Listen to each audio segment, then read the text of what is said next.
Здраво, вие слушате Радио Канал 103. Ова е 10-тото издание на емисијата ТВ 103, која што е специализирана емисија на ова радио, наменета за најквалитетните ТВ серии кои што моментално се актуелни, кои што се достапни и може да ги погледнете во даден момент. Меѓутоа, правам избор во текот на овие емисии за ТВ серии кои што содржат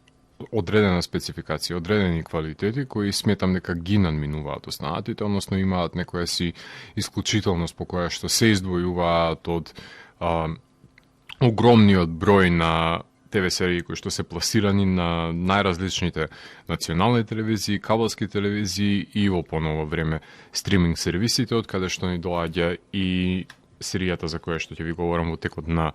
10-тото издание, односно второто издание од втората сезона на ТВ 103, односно станува збор за ТВ серија која што представува хибрид на научно-фантастичниот жанр со мелодрамата, вплекувајќи ги животите на градчето Мерсер,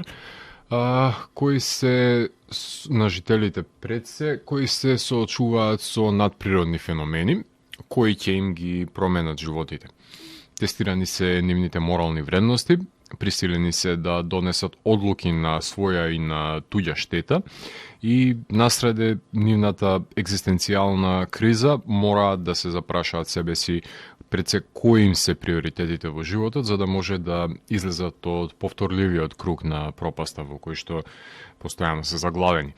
Длабоко хумана серија, збогатена на визуелен план со суптилна, меѓутоа доста ефективна научна фантастика, каква што сакам јас лично да ја гледам. Станува збор за серијата Tales from the Loop, за која што ќе ви говорам во ово издание на ТВ 103. Во поглед на музиката која што ќе слушаме, се надевам дека ќе имаме време да го преслушаме прекрасниот скор кој што го има направено Пол Леонард Морган за оваа серија. Така и започнавме, односно со Walk to School, Blink of an Eye, Fireflies и Running to the Loop. Значи тоа се парчиња од овај скор кои што се употребени за самата серија и го символизираат пред се сегментот од серијата во која што се употребени, меѓутоа може да забележите дека од сентиментот кој што го поседува ова дело, односно од меланхоличната нота и тоа како е ефективен овој скор доколку се стави во корелација со хуманата димензија која што е поседува оваа серија, така што на моќни моменти е употребен самиот скор во прав момент кога треба да се засили емоционалната состојба на ликовите. Во продолжение ќе слушнеме композициите The Robot, The Teacher и Climbing the Tower, кои што се исто така дело на одличниот Пол Леонард Морган, кој што создаде еден прекрасен скор во помош на одличниот композитор пианист Филип Глас, така што во текот на емисијата ќе ги слушнеме нивната колаборација и воопшто овие дела кои бликаат со една моќна и полнозначна мелодија која е носител на емоционалните квалитети кои поседуваат пред се лековите на оваа серија со преден план во дадени ситуации ставајќи го пијаното, а во други ситуации истакнувајќи ги свитите на гудачките инструменти. Доколку сакате да дознаете што се случува во подземниот институт The Loop и што предизвикува джиновската елипса во Tales from the Loop, тогаш вие сте на вистинската фреквенција која понира од сферата помеѓу појавното и имагинарното, кај што се крие еден притаен меѓусвет, нудејќи можности за одгатнување на енигмите на постоењето. Јас сум Златко Ѓелевски, а ви останете вклучени. Започнува програмата на ТВ 103. Вие слушате Радио Канал 103, ова е 10-та епизода на емисијата ТВ 103, во која што ќе ви говорам за ТВ серијата Tales from the Loop, која е научно-фантастична драма, ТВ серија која се базира на графичката новела на шведскиот артист Симон Ставенхаг, кои геймерите го знаат по неговата работа на видеоиграта No Man's Sky, а љубителите на стрипот го знаат неговиот препознатлив пред се ретрофутуризам, со кој ја доловува алтернативната историја во неофутуристичките творби, ситуирани насреде шведската пасторала, односно прикажувајќи коегзистирање на автомобилите на Volvo и Saab покрај джиновски роботи во шумата покрај нив. Серијата е продуцирана од Натаниел Халперн, човекот кој пишуваше и адаптираше пред се одличната Legion и работеше на Outcast, и најавено е дека ќе го работи филмот за полицаец од Њујорк, Џо Петросино, во 1900 година, тоа е неговиот нареден проект, а извршен продуцент на серијата е и режисерот Мет Ривз. Серијата е продуцирана за платформата на Amazon Prime, се состои од 8 епизоди кои беа објавени одеднаш на 3 март, што значи дека ви се потребни 8 часови да ја изгледате оваа серија во целост. Amazon е сериозен конкурент на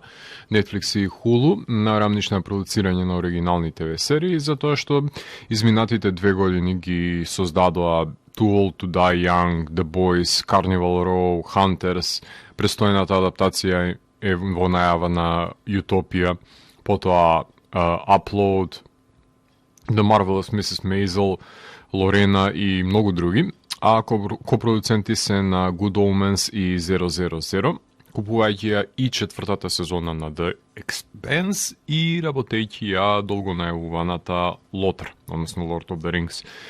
Објавување на серии во целост во еден ден се разбира дека секогаш ќе најде на одобрување од моја страна, затоа што досега 2 пати ја изгледав во целост оваа сезона во моето слободно време, дозирајќи си ги епизодите по моја потреба,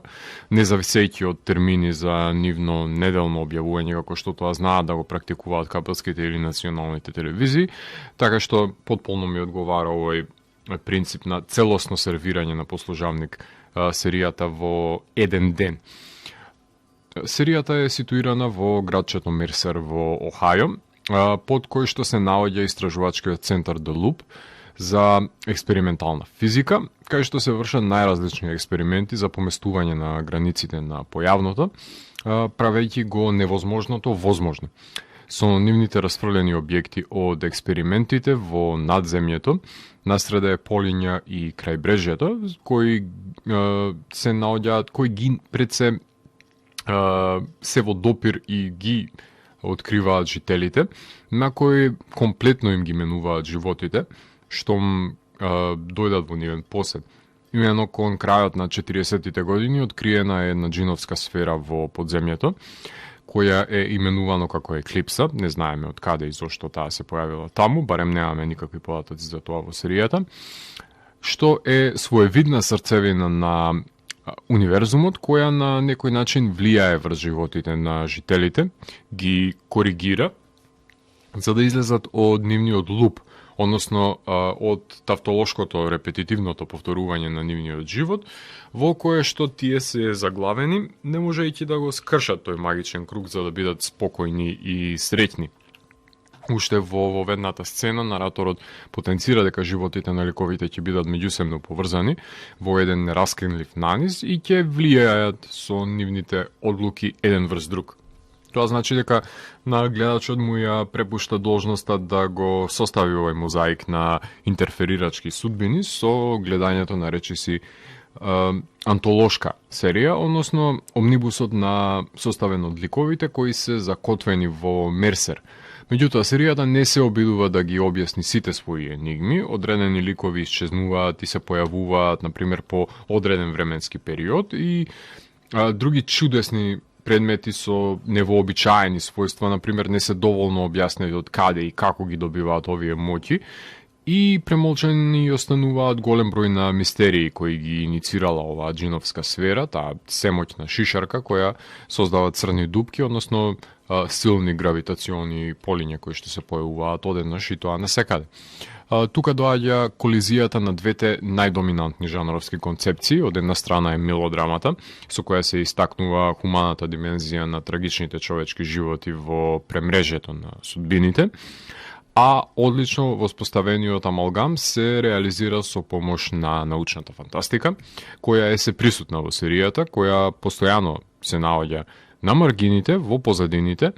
со помош на роботите и останатите машини, меѓутоа стапува на сила во конфликтните сегменти на драматуршкото дејствие, иницирајќи ја нужната промена во животите на ликовите, кога мора да се донесе одредена значајна одлука која се базира врз нивниот пред се морален и етички кодекс. Серијата е снимена во Канада, поблиска е до приземјените SF серии како што се Upload, Electric Dreams, Black Mirror, Devs и Maniac, отколку до вселенските опери, што е SF во прашање, затоа што круцијална е човечката димензија, а научната фантастика представува еден своевиден декор, облога која штом се спознае може да промени нечiji живот.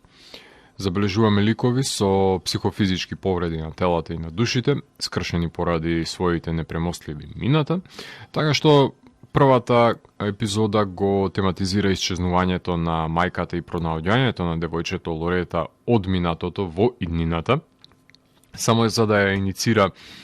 мајката да биде погрижелива кон незиниот син, да не ги направи погрешните одлуки на незината исчезната мајка, значи да не ги повтори. Втората епизода го тематизира заменувањето на идентитетите во телата помеѓу пријателите, што ќе иницира па едниот од нив да не го напушти новото тело, предизвикувајќи му тегоби на другиот, кој е воден од љубомора. Третата епизода е за осамената девојка, која го запира времето, меѓутоа тоа го прави со помош на погрешен дечко, кој не сака да биде заробен со неа во овај свет ставен на пауза. Четвртата епизода е за соочувањето на дедото на момчето Коло со смртта и неговото поимање на идниот живот. Петата е со контроливиот татко кој зема робот да ја чува куќата и неговата фамилија. Шестата е приказната за чуварот кој патува во алтернативната реалност кај себе си од тој свет, во потрага по љубов. Седмата е за изфрлениот монструм на островот, односно несватениот друг, Франкенштајновиот монструм, на кому треба подавање на рака, а последната го тематизира патувањето низ времето, преку символичното преминување на замрзнатата река, која животот на Кол го врзува со четвртата епизода.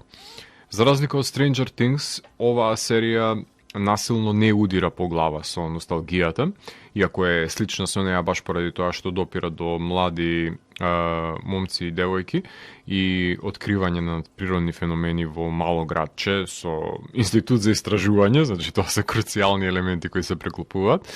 Туку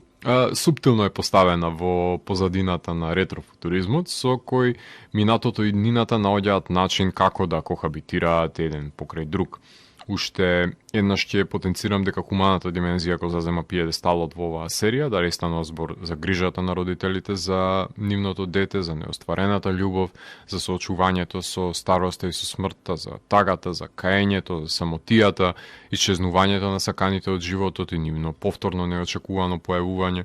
како и протерување на поразличните кои не може да ги прифати општеството како свој. Веќе постои една Tabletop RPG игра која што го носи името на серијата, а имињата на епизодите се Loop, Transpose, Stasis, Echo Sphere, Control, Parallel, Enemies и Home. Тоа се насловите кои што се кратки и концизни и многу јасно потенцираат која ќе биде тематската одредница во овие епизоди. Серијата е стилизирана на начин да може да им се допадне пред се на љубителите на филмот, баш поради тоа најмени се режисери и кинематографери кои може да ги доближат мерилата на филмската уметност во малиот екран, за кои ќе ви говорам во текот на емисијата. Тука може да направиме на кратка музичка пауза, односно во продолжение слушаме музика, ја слушаме фамозната музика на оваа серија, односно создадена на Пол Леонард Морган, така што ќе слушнеме композиции кои што се употребени во дадени секвенци на серијата, како што е Are You a Robot, Asking the Guard, Bearing the Book, Hope, George Tries His Radio, Stuck Here Forever, Geddes is Happy и A Normal Day. Че ова се сегменти од сериите од епизодите кои што ви потенцирав во серијата, така што претпоставам дека ќе погодите која за што е согнето, што имаме тука и присуство на чувар и мало дете и возрасен човек кој што се обидува да го поправи неговото радио, за да стапи во контакт со едно друго битие. Така што слушаме одличната и меланхолична музика на Пол Леонард Морган и потоа се враќам во етер за да ви говорам за актерите и нивните улоги кои што ги имаат во одличната антолошка ТВ серија Tales from the Loop. Вие слушате радио Канал 103, ова е 10-та епизода на емисијата ТВ 103, која што е наменета на антолошката ТВ серија Tales from the Loop. Именно во овој сегмент на емисијата сакам да ви говорам за актерите и актерките и нивните пред се улоги кои што ги заземаат во оваа серија, која е предводена од страна на Ребека Хол, која што ќе ја видиме во предстојниот Годзила против Конг, а соработува со Вуди Ален на A Rainy Day in New York, на Вике Кристина Барселона, глуми во филмот Transcendence, во хорорите The Awakening, Dorian Gray, глуми дури и во The Prestige. Таа во серијата е Лорета, мајката на Кол и Джейкоб. Таа работи заедно со незиниот сопруг како физичарка во институтот Луп. Таа уште во првата епизода се пресретнува со помладата итерација на себе си, соочувајќи се со тегобата на исчезнатата мајка, а во последната епизода се соочува со враќањето на незиниот исчезнат син. Ја гледаме и како факултетска љубов на Џорџ во неговата животна арка, така што таа се бори со празнината која ја оставила незината исчезната мајка Алма, празнина која не сака да ја остави во животот на незините деца, иако тие ќе го направат тоа наместо неа. Во помлада верзија ја гледаме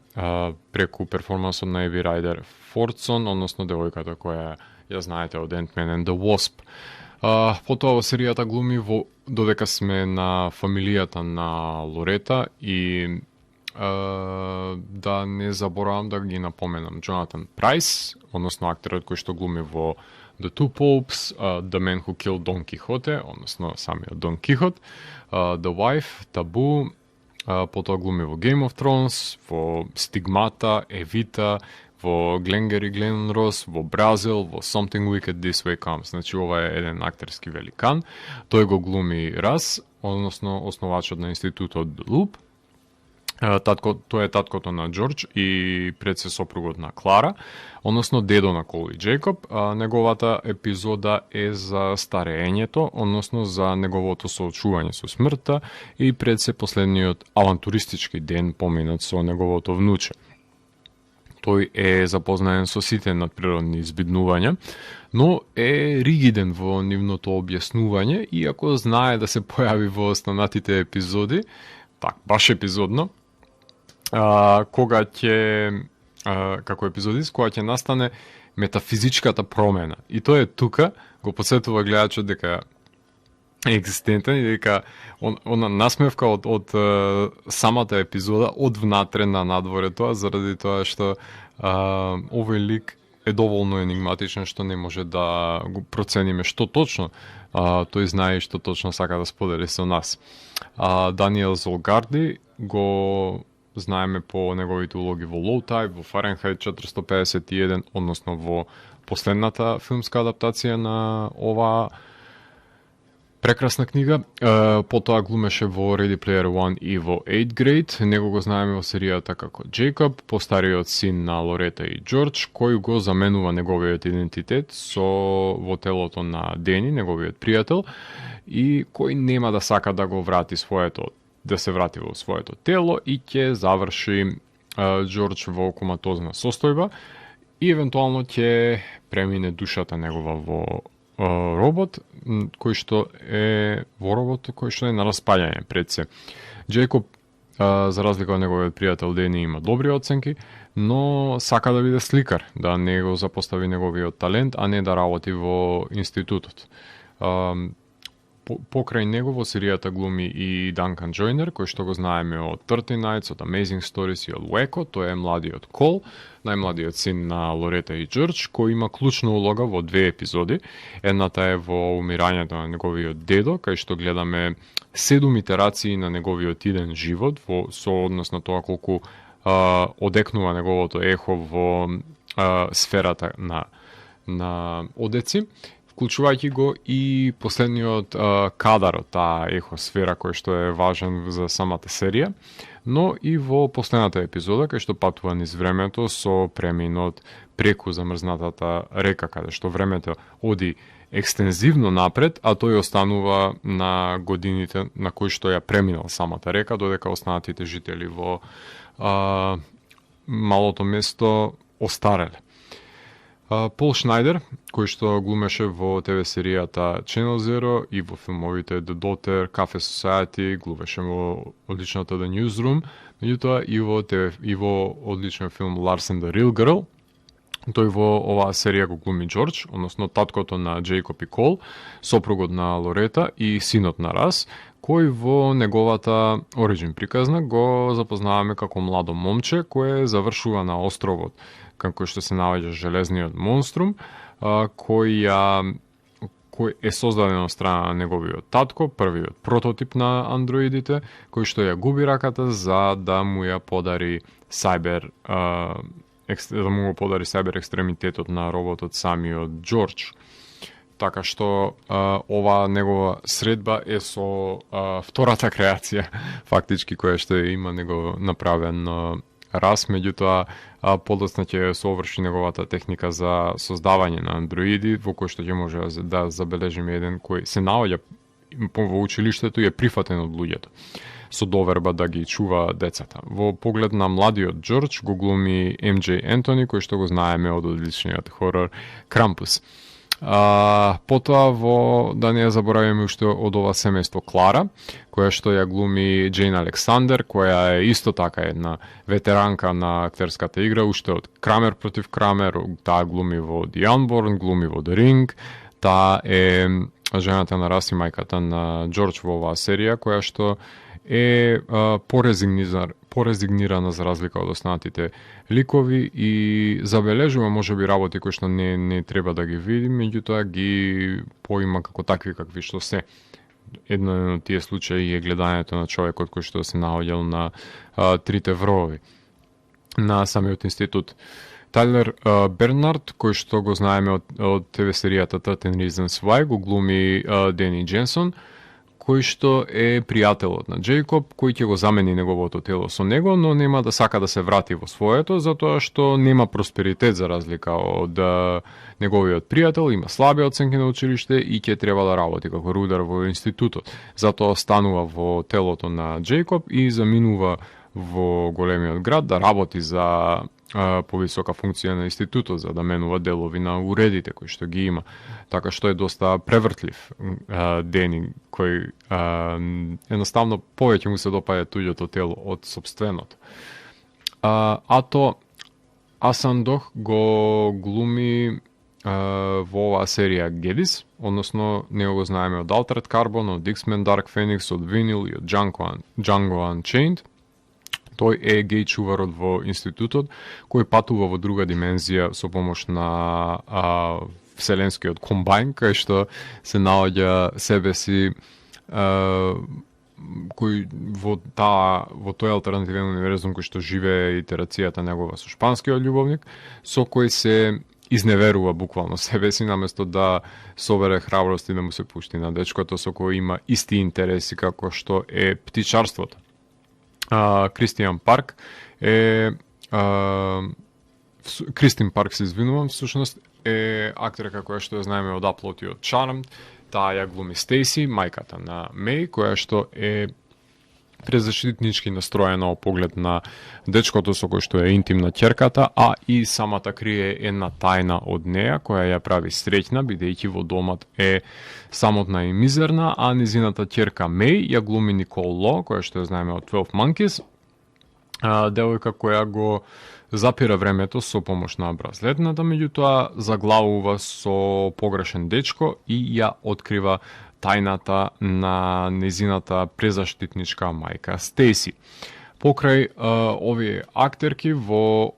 една епизода го забележуваме и Ден Букедал, односно тој глуми во Space Force, во VIP, во Corporate Animals, во Battle of the Sexes, во Another Evil, во Trumbo, значи има исто така богата актерска кариера. Него го знае, во серијата гледаме во улогата на Ед, односно прегрижаливиот контролирачки татко кој поведен од параноја и страв со позајмен аванс купува робот со кој наместо да ја заштити ќерката по грешка ќе ја нападне. Роботот се движи во зависност од неговите движења, од движењата на Ед се извинувам, така што во зависност на неговите одлуки така би реагирал и самиот робот. Нема Ед струја во неговиот дом, меѓутоа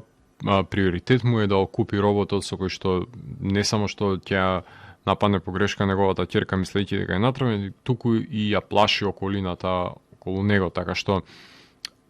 при тоа измачувајќи се себе си цела ноќ да стои буден и да ја чува куќата, а наредниот ден да оди на работа, што е себе измачување казна за тоа што неговиот син, кој што го има заменето телото со неговиот најдобар пријател, се наоѓа моментално во кома и баш поради тоа се јавува таа параноја кај Ед, за да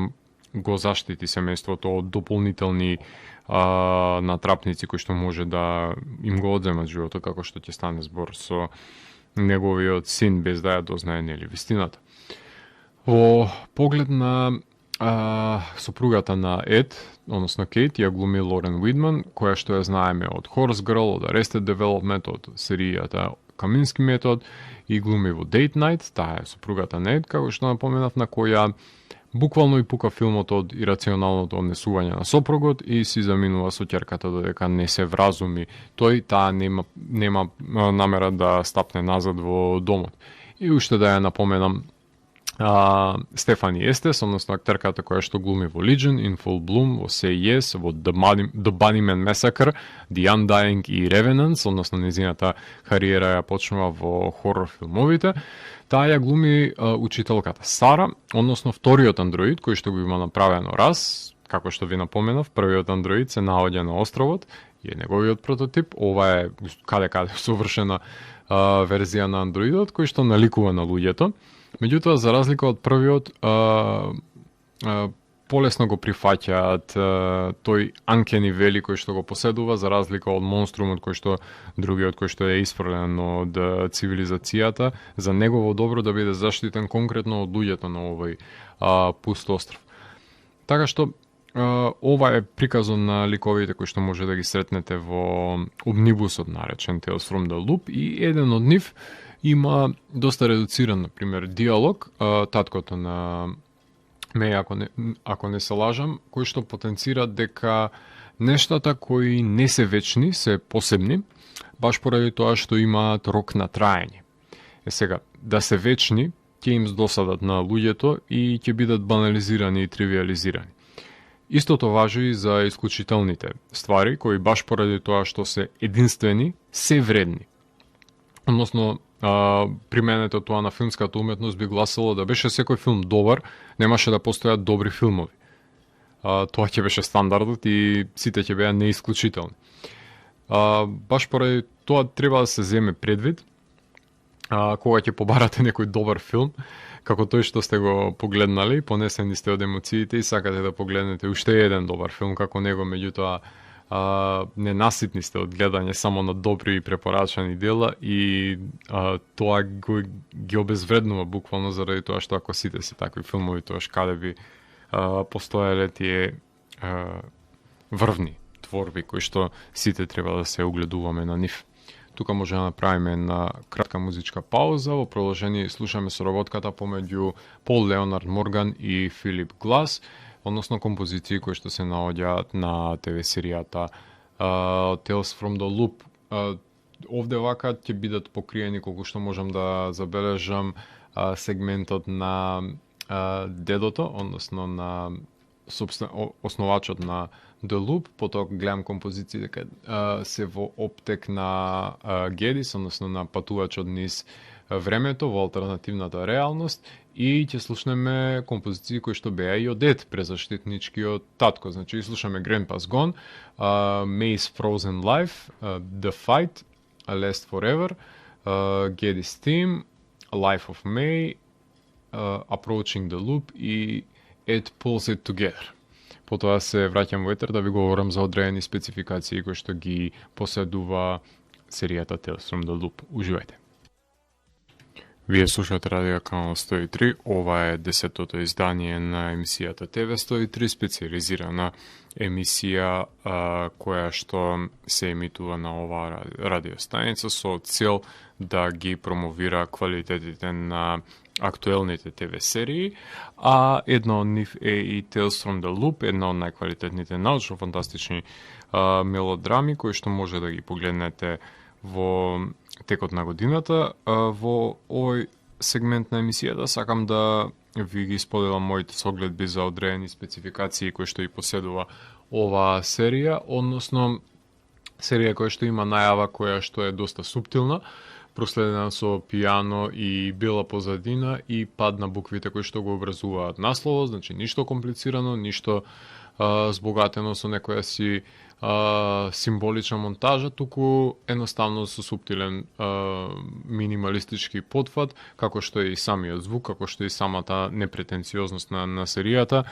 на одличен начин е доловена со овај краток, но ефективен метод на најавување, со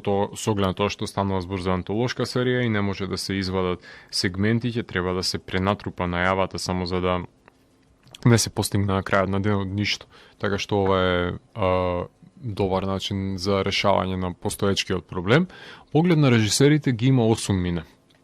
Односно, Марк Романек ја снима првата епизода, тој ги работи видеоспотовите на сите бендови и изведувачи кои што ги имате погледнато. Меѓутоа го снима и Never Let Me Go и One Hour Photo,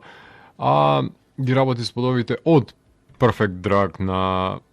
Tool до Criminal на Fiona Apple, до Hurt на Johnny Cash, па наспроти нив до спотовите на Мадона и Jay-Z.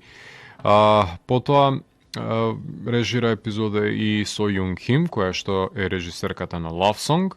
Потоа режисерка на една епизода е и Дебора Волш, која што работи на ТВ серијата Fargo, Ендрю Стейтон од филм кој има работено филмот Finding Nemo, потоа Тим Милианц кој што го работи Патрик, потоа го имаме Чарли Макдауел кој што работи на The Discovery,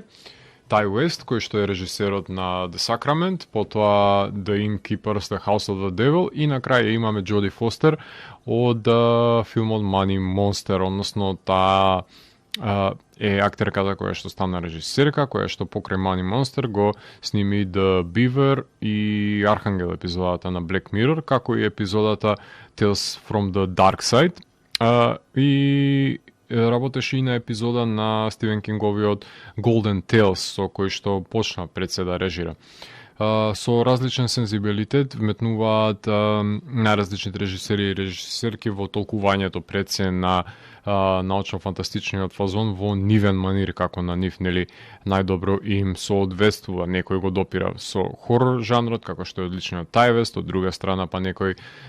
е поблизок до мелодрамата која што ја иницира. Во поглед на музиката, меланхоличното пијано на Филип Глас, подкрепено со композициите на Пол Леонард Морган, кој што е авторот на музиката на Limitless и Dread, уште од неколкуте ноти на почетокот на самиот скор кој што слушнавме, знаете дека ќе остане запамтливо со препознатливата мелодија која што е поседува, која што менаш влезе во уво, нема да излезе од глава. Музиката ги истакнува таговните и носталгичните примеси на делото, засилувајќи ги премолчените јадежи на душата, одсвирени со меланхоличните джичани инструменти, проследени со пијано. Многу ми се допаѓа различната варијација на тој лајт мотив кој што е расфрлен на серијата и интерпретирано на различни инструменти. Во поглед на сценографијата, како што напомена, во прашање е ретрофутуризам, односно употреба на стари компјутери, употреба на стари автомобили, како што се тие на Volvo и на Saab, потоа наспроти футуристичкиот истражувачки центар, например, и роботите кои што се од иднината.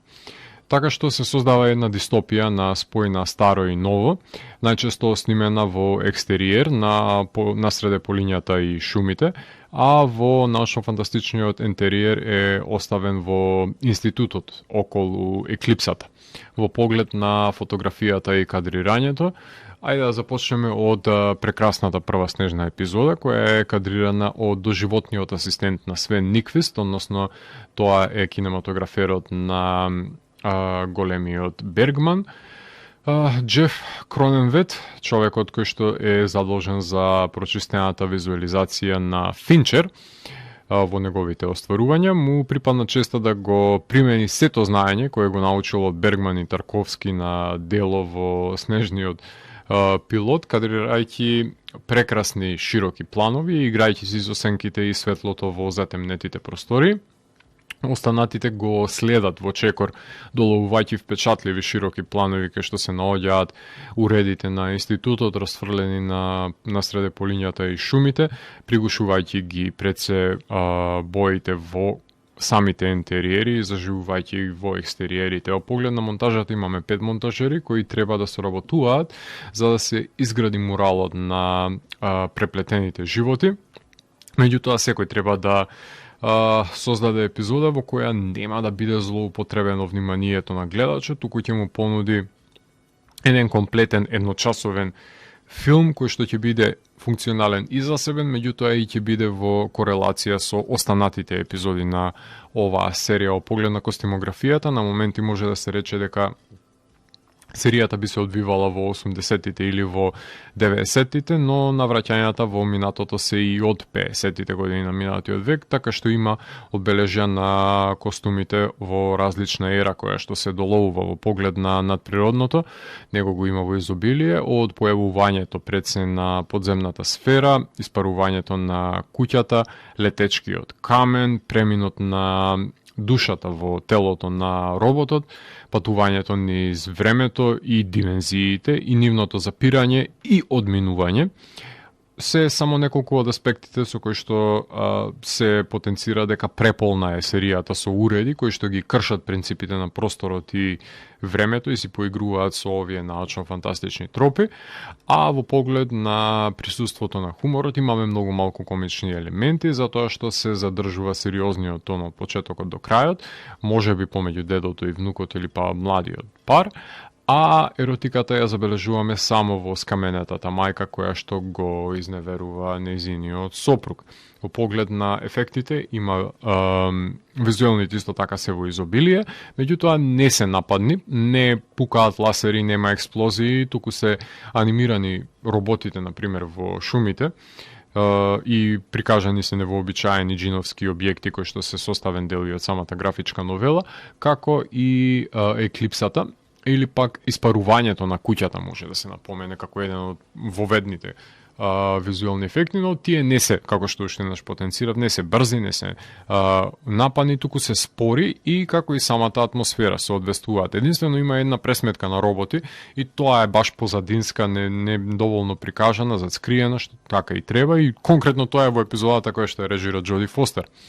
Во поглед на жанрот, ова ТВ серија е амалгам на мелодрамата со научната фантастика, меѓутоа секоја епизода си има своја различна нишка на интерес, така што една обработува проблематика на тинеџерскиот филм, друга на coming of age, трета на ромком, односно романтичната комедија, четврта на авантуристичкиот жанр, петтата на семејната драма, шестата на ЛГБТ проблематиката, седмата на хорор жанрот и осмата го разработуваат лабински научно-фантастичниот концепт на патувањето низ времето. Поглед на стилизираниот јазик го нема, односно се користи литературниот англиски во поглед на недостатоците. Недообјаснетоста на мистеријата, која што остава неколку животи да не бидат поврзани и заврзани со наративниот јазол, некаде недостасува, например, посмел потфат во радикализирање на каноните на жанровите, кои што па се употребуваат, а некаде недостасува поголема интеракција во одреден број на споредните ликови, на пример, меѓутоа фактот што нема главен централен лик го дефокусира вниманието пред се на гледачот и тој мора активно да ја составува целосната слика за да може да го забележи моралот кој што го воспоставува пред се оваа серија во поглед на континуитетот на епизодите. Секоја епизодите има спорадичен тек, се запознаваме со ликовите, ни стануваат драги, па во средиштето дознаваме која ќе биде тематската одредница на епизодата, што мене ми се допадна тој избор на структурирање, но некому овој поатмосферичен пристап нема да му биде по вкус и епизодите ќе им бидат монотони и долги на луѓето, што воопшто не е така во контекст на самата серија. Во поглед на интертекстуалност и адаптацијата, прикажан е, ако добро памтам, Summer with Monica на Ингмар Бергман во кино, да додека игра за време на првата епизода, во третата мислам дека беше се во градот се прикажува Missing на Коста Гаврас, а во SF епизодата на T-West го гледаме Creature Feature од 50-тите и одлично се доловени пред се цртежите на Симон, дури повикан е да дизајнира уреди кои што ги нема во стрипот, како што е кибернетската рака за потребата на серијата, меѓутоа одлично е пресликан неговиот имагинарен свет. Во поглед на атмосферата, гледливоста и убедителноста, оваа серија е енигматична и загадочна и пред се таква атмосфера и поседува. Има спорадичен тек кој нема да им се допадне на гледачите без трпение, но ќе им легне на тие што сакаат пред се филмови на Бергман и Тарковски, заради тоа што убедителноста од друга страна е на високо ниво. Сепак, ја нема визуелната поезија која што ја поседуваат овие магови на филмот, меѓутоа во поглед на кадрирањето драстично многу одскокнува оваа серија од останатите серии кои што се наменети за малиот екран. Ова е дефинитивно, гледате во оваа серија 8 среднометражни филмови работени баш така, да изгледаат како филмско доживување, а не како ТВ продукт. Во поглед на епилогот се врзува серијата со микросеквенците во четвртата епизода, кај што го гледаме додека се гледа себе си во постара верзија, што ја врзува серијата во самиот круг, од кој што нема излез. Така што епилогот една убава панделка прави на сето тоа што можевме да го забележиме во текот на серијата. Во поглед на евалуацијата, по повторно гледање зголемив оценката на 9 од 10, заради тоа што нема толку квалитетно сработена ТВ серија како ова или па како Дарк оваа година, кои што допираат до научната фантастика. Прикажани се мноштво на идеи и концепции осмислени од самиот SF жанр, но се ставени во функција на самото дело. И доколку се скршеше калапот на неколку нови пространства во рамките на жанрот, ќе добиеше и најголемата оценка според мене, меѓутоа тоа не се случи во контекст на оваа серија. Меѓутоа, антолошкиот избор и воопшто поврзаноста помеѓу самите епизоди се најсилните адути кои што ги поседува на страна визуализацијата која што е на високо ниво, на страна актерските изведби кои што се крајно соодветни, така што проблемите кои што ги поседува серијата се минорни во споредба квалитетите кои што таа ги има. Во поглед на продолжението, јас би сакал да погледнам, меѓутоа светот е затворен за овие ликови, евентуално доколку се оди во некој си нов град или со нови доживувања или се додадат ликови па да се прошири овој мозаик, тоа оставам на авторите на серијата. Адаптацијата на The Electric State, кој што е уште едно дело создадено од страна на графичкиот дизајнер Симон, веќе е во посед на браќата Русо и Енди и Барбара Мускети. На нив им припадна честа во иднина да го упропастат ова дело и да направат некаков си своевиден блокбастер од него. Така што ќе почекаме да видиме што ќе се случува со продолжението, со своевидното друго графичко дело кое што допира до истите аспекти кои ги поседува оваа серија на визуелен план, па барем се надевам дека семејството Мускети ќе ја погледне серијата и ќе го долови сензибилитетот кој што е составен дел од овој свет кој што го има подигнато Симон, судејќи според нивните филмови, конкретно ИТ двојка не верувам дека ќе го доживееме тоа, меѓутоа ќе оставиме тоа еднината да покаже, да не судиме прерано. За крајот на емисијата ќе слушнеме уште неколку композиции со кои што го комплетираме преслушувањето на самиот скор кој што поседува Tales from the Loop, односно прекрасни сентиментални меланхолични дела предводени од Пол Леонард Морган и Филип Глас, создадени од нивна страна, така што ќе слушнеме темите Flash Forward, George Returns to the Island, Light in the Dark, Cole Looks for a Job, Mom Will Fix It и насловната Tales from the Loop. Вие го слушавте 10-тото издание на емисијата TV103 со Златко Ѓелевски, кај што детално ги анализиравме погодностите и недостатоците на Tales from the Loop. TV103 е уникатен сигнал кој се појавува секој четврток на оваа фреквенција и во рок од 2 часа ви нуди длабински поглед во значењето на актуелните ТВ серии. До наредното издание, гледайте ТВ серии и останете вклучени.